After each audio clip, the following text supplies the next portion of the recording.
जी, नमस्कार भई, स्वागत है आप सभी साथियों का टीचर्स अचीवर्स पे। दोस्तों फाइनली केवीएस ने अपने आरआर जो हैं वो जारी कर दिए हैं। अब इन आरआर में क्या-क्या परिवर्तन हुए हैं, क्या-क्या चेंजेस हुए हैं, ऐज लिमिट क्या रखी गई है, पीआरटी कितनी पोस्ट हैं, टीजीटी कितनी पोस्ट हैं, पीजीटी कितनी पोस्ट हैं, साथ ही साथ स्पेशल एजुकेट कितनी पोस्ट हैं, उन सब पे चर्चा करेंगे। उससे पहले अगर आप चैनल पे पहली बार जुड़ रहे हैं, तो मेरे भाई टीचर्स अचीवर्स को भी सब्सक्राइब कर लीजिएगा। टीचर अचीवर्स हर टीचिंग परीक्षा की ऑथेंटिक अपडेट आप लोगों को प्रोवाइड करवाता है। तो सारी संपूर्ण जानकारी इसमें आपको मिलने जा रही है। मैं कोशिश करूँगा कि बहुत कम समय में आपको सारी जानकारी जो भी ये आरआर जारी हुए हैं इनके बारे में बता दूँ। इससे पहले आप सबसे पहले जाएँगे केवीएस की जो ऑफ़िशियल वेबसाइट है, kvssangathan.nic.in पे आप जाएँगे। यहाँ पे दिखेगा आपको एडमिनिस्ट्रेशन वाला सेक्शन, और जैसे ही आप इसमें जाते हैं तो रिक्रूटमेंट रूल्स जो हैं यहाँ पे आपको देखने को मिल जाएँगे। इस पे आप जैसे ही क्लिक कर देते हैं रिक्रूटमेंट पे, तो ये जो पूरी फाइल है ये डाउनलोड हो जाएगी। यहाँ पे थोड़ा-सा भी दिक्कत चल रहा है साइड पे, लेकिन ये मैंने आपको यहाँ डाउनलोड कर रखी है। यहाँ पे आप देख पाएँगे ये पूरे जो आरआर हैं, जो कि आज की ही डेट में यानी कि 20/3/2025 को ये आरआर जो है आपके रिलीज़ हुए हैं। अब इसमें मेरे भाई देखो, अगर आप देख पा रहे होंगे तो सब्जेक्ट है recruitment rules for teaching and non teaching post in KVS revise, ठीक है? मतलब टीचिंग के साथ-साथ जो नॉन टीचिंग पोस्ट हैं उनके आरआर जो है जारी हुए हैं, रिवाइज़, एक तरीके रिवाइज़ आरआर आप बोल सकते हो।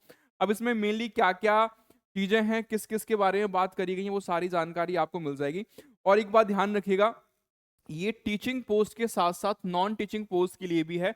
टीचिंग में जैसे असिस्टेंट कमिश्नर हो गए, प्रिंसिपल हैं, वाइस प्रिंसिपल हैं, PGT computer science, PGT Hindi, English, PGT math, physics, ठीक है, केमिस्ट्री, बायो, ठीक है, TGT Hindi, Sanskrit, English, TGT maths, social science studies, ठीक है, टीजीटी आर्ट एजुकेशन, मतलब टीजी लाइब्रेरियन का है, हेडमास्टर का है, स्पेशल एजुकेटर, जिनकी सबसे ज़्यादा अभी चर्चा चल रही थी मेरे भैया, आपको मालूम है, ठीक है, दिल्ली हाई कोर्ट का भी ऑर्डर है, हेडमास्टर है, PRT music music primary teacher, special educator, PRT. तो ये इन सब के बारे में, और ये इधर पोस्ट है आपकी नॉन टीचिंग वाली। अब मेरे भाई देखो, सबसे पहले मेन चीज़ें क्या है मैं आपको वो बता देता हूँ, उसके बाद फिर हम लोग आगे बढ़ेंगे।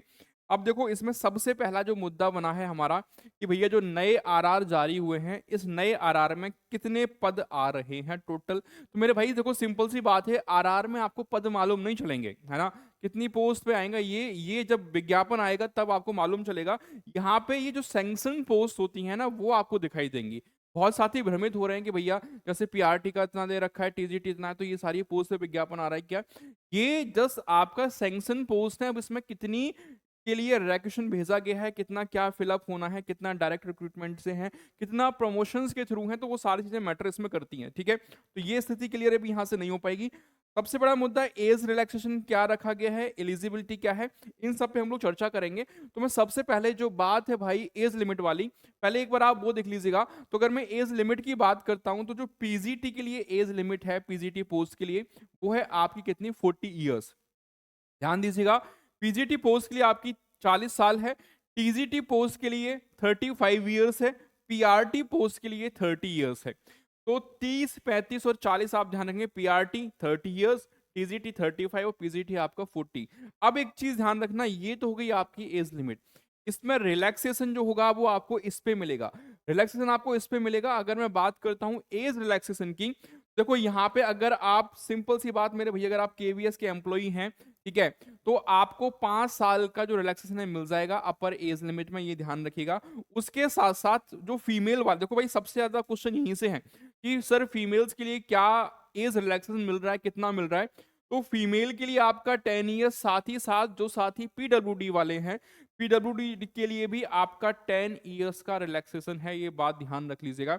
उसके बाद अगर मैं बात करूं यहाँ पे, तो जो SC ST कैंडिडेट हैं उनके लिए 5 साल का रिलैक्सेशन है, और वहीं 3 साल का है ओबीसी कैंडिडेट्स के लिए। तो आई होप कि आपको समझ में आ गया होगा। तो ये तो आपका अपर एज लिमिट है, उसमें जो रिलैक्सेशन है आपका वो मैंने बता दिया। केबीएस एम्प्लॉय के लिए 5 ईयर्स, ठीक है, फीमेल्स और पीडब्ल्यूडी के लिए आपका 10 ईयर्स का relaxation, OBC 3 years, SC ST 5 years, ठीक है। चलिए भाई, ये तो सारी बातें आपने समझ ली। अब इसके बाद मैं दिखाता हूं यहाँ पे, ये जो आरआर जारी हुए हैं इसमें जैसे आप देखेंगे तो टीचिंग के साथ साथ नॉन टीचिंग पोस्ट के भी हैं। ये आपके यहाँ पे प्रिंसिपल वगैरह के हैं, ठीक है, ये प्रिंसिपल का हो गया, वाइस प्रिंसिपल का है ये। उसके बाद देखो, मैं यहाँ पे आपको मेनली जो बात करूंगा पीजीटी, टीजीटी और पीआरटी के बारे में। यहाँ पे अगर आप देख पा रहे हैं तो ये है आपका पीजी टीचर हिंदी और इंग्लिश। तो सिंपल सी बात है मेरे भाई, यहाँ पे आप देख पा रहे हैं कि नंबर ऑफ पोस्ट जो है, number of post PGT Hindi में आप देख पा रहे हैं 1167 यानी 1167 है। पीजीटी इंग्लिश में आपके 1311 हैं। ये 2024-25 का ये डेटा आपको दिखा रहा है। अब देखो ध्यान रखिएगा, इससे हम ये नहीं कह सकते कि भैया इतनी पोस्ट से विज्ञापन निकलेगा, नहीं। ये सैंक्शन पोस्ट है आपकी। और उसके बाद अगर आप देखेंगे तो यहाँ पे उन्होंने पे मैट्रिक्स दे रखा है, एज लिमिट क्राइटेरिया बता दिया है कि भैया 40 साल है पीजीटी सभी के लिए, 5 साल का रिलैक्सेशन मिलेगा केबीएस एम्प्लॉय को। बाकी एससी एसटी ओबीसी का मैंने बता ही दिया आप लोगों को, ठीक है, फीमेल्स का मैंने बता ही दिया है। अब एसेंशियल क्वालिफिकेशन देखेंगे तो भैया सिंपल सी बात है कि आपका मास्टर डिग्री होना चाहिए 50% के साथ। यहाँ पे ये मेंशन है बात साफ साफ कि भैया 50% के साथ साथ जो है आपकी वो मास्टर डिग्री जो है वो होनी चाहिए, ठीक है। सभी उसके लिए पीजीटी इंग्लिश में आप देख पा रहे हैं कि भैया master degree in the subject, जैसे पीजीटी इंग्लिश है तो इंग्लिश, ठीक है, provide the candidate has studied concern subject at graduation level also. ध्यान रखिएगा कि आपने स्नातक में भी पढ़ा हो, ये बात भी ध्यान रखिएगा, ठीक है। तो ये तो बात हो गई आपकी एलिजिबिलिटी, तो खैर सबको मालूम ही है, बेसिक बेसिक सी बात है ये। अब मेरे भाई देखो यहाँ पे पोस्ट वगैरह भी आप लोगों ने पोस्ट जो है ये टोटल सैंक्शन पोस्ट है, ठीक है ना, सैंक्शन पोस्ट है। अब जैसे यहाँ पे मैं बात करूँ टीजीटी के बारे में, ठीक है, टीजीटी हिंदी संस्कृत इंग्लिश, तो यहाँ पे अगर आप देख पा रहे हैं नंबर ऑफ पोस्ट आपको दिखाई दे रहा है कि भैया जो टीजीटी हिंदी आपकी 2284 है, संस्कृत में 1503 है, ठीक है, 2767 है आपकी इंग्लिश में। ये आपका, मैं बार बार यही बात बोलूंगा कि सैंक्शन पोस्ट है, इनको आप वेकेंट पोस्ट ना समझिएगा, ठीक है। ये आपका पे लेवल हो गया, ठीक है। उसके बाद अगर मैं एज लिमिट की बात करता हूँ 35 ईयर्स यहाँ पे एज लिमिट है, ठीक है। अब क्वालिफिकेशन की अगर मैं बात करूं, हाँ एक चीज ध्यान रखिएगा कि पीजीटी पोस्ट के लिए ये ध्यान रखना, पीजीटी के लिए नो सीटेट है ना। पीजीटी में सीटेट चाहिए क्या, तो ध्यान रखिएगा पीजीटी पोस्ट के लिए नो सीटेट, इसके लिए कोई भी सीटेट नहीं चाहिए आपको। टीजीटी के लिए आपको सीटेट चाहिए, ठीक है ना, टीजीटी पोस्ट के लिए आपको सीटेट चाहिएगा, और ये सीटेट आपका लेवल 2 का चाहिएगा। वहीं अगर आप पीआरटी हैं, ठीक है, तो पीआरटी में भी चाहिएगा सीटेट चाहिएगा, कौन सा, लेवल 1 का। ये सारी बातें आप लोग ध्यान रखेंगे। अब इस बात से देखो, ये शायद आपने बहुत सारी वीडियो और भी देख रखी होंगी, ये देखो यहाँ पे पीआरटी के लिए, आप एक बात ध्यान रखिएगा कि बीएड वाले कैंडिडेट जो है एलिजिबल नहीं है, ठीक है। यहाँ पे एक बार देख लेंगे कि 4 years integrated degree course from NCT recognized university with at least 50% marks in the concern subject as well as in the aggregate including BEd component. मतलब बीएड चाहिए आपको, अगर आपने 4 साल का स्नातक और बीएड कर रखा तो भी इक्वल है, कोई दिक्कत वाली बात नहीं है, ठीक है। Graduation in concern subject with at least 50% marks and 1 year BEd special education अगर आपने कर रखा है तो भी आप एलिजिबल हैं from rehabilitation council of India जो आरसीआई करवाता है, ठीक है। एटलीस्ट 50% मार्क्स आपके उसमें होना बेहद जरूरी है, ठीक है। आई होप यहाँ तक तो आपको समझ में आ गया। उसके बाद में अगर आगे लिए चलता हूँ यहाँ पे, तो बाकी जो पोस्ट हैं वो भी दिखा दे रहा हूँ एक बार।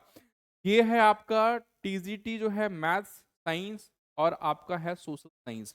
तो यहाँ पे भी देखो सारी बातें तो वो सेम रहेंगी, ये पोस्ट वाइज आपको बता रखा है कहाँ कहाँ कितनी कितनी पोस्ट जो है वो सैंक्शनड है। और क्वालिफिकेशन आप जरूर चेकआउट कर लीजिएगा, है ना। ये क्वालिफिकेशन को अगर मैं बताने बैठूंगा तो वीडियो काफी लंबा हो जाएगा। मेन चीज एक है भाई, वो ध्यान रखिएगा कि 50% आपको चाहिए स्नातक में, टीजीटी की मैं बात कर रहा हूँ, 50% आपको स्नातक में चाहिए, साथ साथ आपको क्या चाहिए, बीएड चाहिए, ये बात आप ध्यान रख लेंगे। उसके बाद आते हैं फिर थोड़ा सा नीचे देखते हैं यहाँ पे पीआरटी वगैरह के बारे में। तो ये पोस्ट आप देखिएगा, ये है आपकी आर्ट एजुकेशन की, ठीक है। उसके बाद ये है आपकी recruitment rules for post of training teacher, ये वर्क एक्सपीरियंस आपके यहाँ देखो, हाँ वर्क एक्सपीरियंस यहाँ पे अगर आप देख पाएंगे तो ये भी यहाँ पे भी मतलब एज भी, जो एज है एज सब में 35 ही है, एज में तो कोई दिक्कत वाली बात है नहीं, ठीक है। ये आपका पीएचई का आ गया। और उसके बाद थोड़ा सा और स्क्रॉल कर लेते हैं मेरे भैया, लाइब्रेरियन का पोस्ट यहाँ पे आ गया। अब इसके बाद अगर आप देखेंगे तो ये स्पेशल एजुकेटर, देखो मेरे भाई बहुत सारा बवाल चल रहा है स्पेशल एजुकेटर पे। अभी आपने रिसेंटली देखा हो काफी अच्छा खासा सुप्रीम कोर्ट का भी ऑर्डर था, उस पर दिल्ली हाई कोर्ट का भी ऑर्डर है। तो अगर आप देखेंगे कि नेम ऑफ द पोस्ट, मतलब इस पे एजुकेटर टीजीटी, टीजीटी और पीआरटी दोनों पोस्ट इसमें आनी थी, ठीक है। 493 सब्जेक्ट टू ये पोस्ट दिखा रहा है कि 493 जो पोस्ट है आपकी ये टीजीटी की है।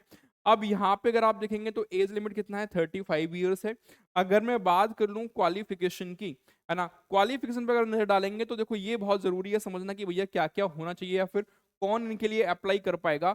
तो graduation degree from a recognized university, 50% marks आपके होने चाहिए स्नातक में, ठीक है।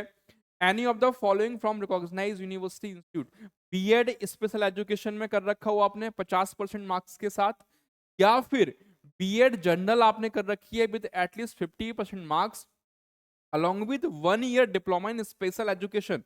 अब ये समझने वाली बात ये है कि मान लो किसी भी साथी ने बीएड नॉर्मल वाला कर रखा है, ठीक है, लेकिन उसके साथ उसने 1 year का डिप्लोमा और कर रखा है तो वो भी एलिजिबल है। BEd general with at least 50% marks along with 2 years diploma in special education, अगर 2 साल का डिप्लोमा कर रखा है स्पेशल एजुकेशन तो भी आप एलिजिबल हैं। BEd general with at least 50% marks along with post graduate professional diploma in special education, ठीक है, पीजीपीडी कर रखा है तो भी आप इसके लिए एलिजिबल हैं।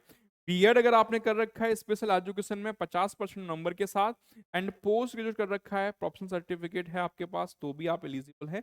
मेरे भैया ये सारी क्वालिफिकेशन आप लोग एक बार चेकआउट जरूर कर लेना, यहाँ से आपको बेहतर अंडरस्टैंडिंग मिल पाएगी कौन कौन जो है वो अप्लाई कर सकता है। दूसरी बात देखिएगा, यहाँ पे ये इन्होंने बोला है कि any other equivalent qualification approved by RCI qualified in central teacher eligibility test elementary stage conducted by the central board of secondary education। मेरे भैया बात सिंपल सी है कि आपके पास सीटेट भी चाहिए स्पेशल एजुकेटर के लिए भी, ये बात ध्यान रख लेना, ठीक है। 100% वही डायरेक्ट रिक्रूटमेंट, ये सारी पोस्ट जो है आपकी डायरेक्ट रिक्रूटमेंट से फिल होनी है। उसके बाद ये हेड मास्टर का हो गया आपका, थोड़ा सा फिर और स्क्रॉल करेंगे तो प्राइमरी टीचर म्यूजिक की पोस्ट हैं उनके बारे में बताया गया है। उसके बाद में थोड़ा और स्क्रॉल करके दिखाता हूँ यहाँ पे, तो ये आप देख पा रहे होंगे, ये है आपका प्राइमरी टीचर जिसका मोस्ट अवेटेड इसको तरीके से बोल सकते हैं भैया, सबको बड़ा बेसब्री से इंतजार हो रहा है। और यहाँ पे अगर आप देख पाएंगे तो 16,182 पोस्ट, मेरे भाई ये ध्यान रखिएगा, ये सैंक्शन पोस्ट का डेटा आपको दिखा रहा है ना, इतनी सैंक्शन पोस्ट है। अब पीआरटी के लिए जैसा कि आप सभी जानते हैं मेरे भैया कि आपने 2 साल का डिप्लोमा कर रखा है, ठीक है, यानी डीएलएड अगर आपने कर रखा है तो इसके लिए आप एलिजिबल हैं। बीएड वाले जो कैंडिडेट होंगे वो इसके लिए एलिजिबल नहीं होंगे, ठीक है।